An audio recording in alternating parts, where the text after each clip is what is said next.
Selamat datang di Supeksa TV YouTube channel atau web pecinta IPA. Mari kita bahas mengenai tanaman kelor Moringa oleifera. 1.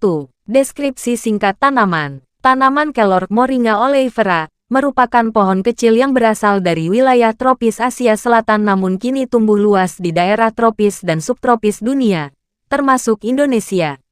Daunnya kecil-kecil berbentuk oval, berwarna hijau terang, dan tersusun majemuk.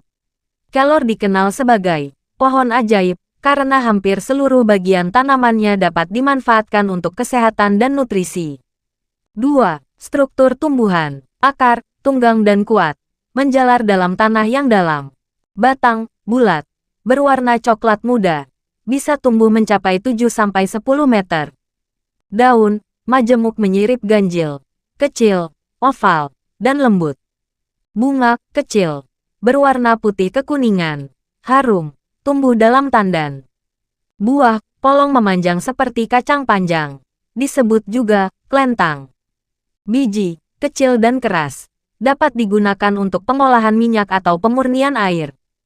3. Kandungan kimia. Daun dan bagian lain dari kelor kaya akan nutrisi dan senyawa aktif seperti vitamin A, C, E, B1, B2, B3, B6, mineral kalsium, zat besi, magnesium, kalium, seng, asam amino esensial, flavonoid, quercetin dan kaempferol, isotiocianate dan glukosinolat, antioksidan, beta-karoten, polifenol, klorofil. 4. Habitat. Kelor tumbuh subur di daerah tropis dengan sinar matahari yang cukup. Tanaman ini tahan kekeringan dan bisa hidup di tanah kurang subur.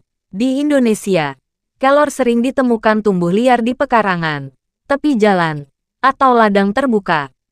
5. Fungsi ilmiah dan spiritual. Fungsi ilmiah, meningkatkan gizi. Daun kelor kaya protein, vitamin, dan mineral, sangat baik untuk ibu hamil dan anak-anak. Menurunkan gula darah dan kolesterol, mengandung antioksidan tinggi, membantu melawan radikal bebas, antiinflamasi dan antibakteri, membantu melawan infeksi dan mempercepat penyembuhan luka. Membersihkan air. Serbuk biji kelor bisa mengikat kotoran dalam air dan menjadikannya jernih. Fungsi spiritual dan budaya. Di berbagai daerah di Indonesia, kelor dipercaya sebagai tanaman penolak bala dan pengusir energi negatif. Dalam tradisi Jawa, daun kelor digunakan dalam ritual penolak santet atau saat memandikan jenazah. Kelor juga dianggap sebagai tanaman suci karena kemampuannya dalam menetralisir energi buruk secara spiritual. 6. Doa atau kutipan relevan. Dalam konteks budaya Nusantara, kelor sering dikaitkan dengan kearifan lokal. Salah satu pepatah Jawa yang terkenal adalah, "Dunia ora selebar daun kelor." Artinya, dunia tidak sesempit daun kelor. Ajakan untuk berpikiran luas dan terbuka. Meskipun daunnya kecil, kelor mengandung manfaat yang besar, mengajarkan bahwa hal kecil pun bisa membawa kebaikan yang luar biasa. 7. Penutup. Kelor adalah anugerah alam yang serbaguna. Dari daun yang penuh gizi hingga biji yang bisa menjernihkan air, tanaman ini menjadi solusi bagi kesehatan, gizi, dan bahkan spiritualitas.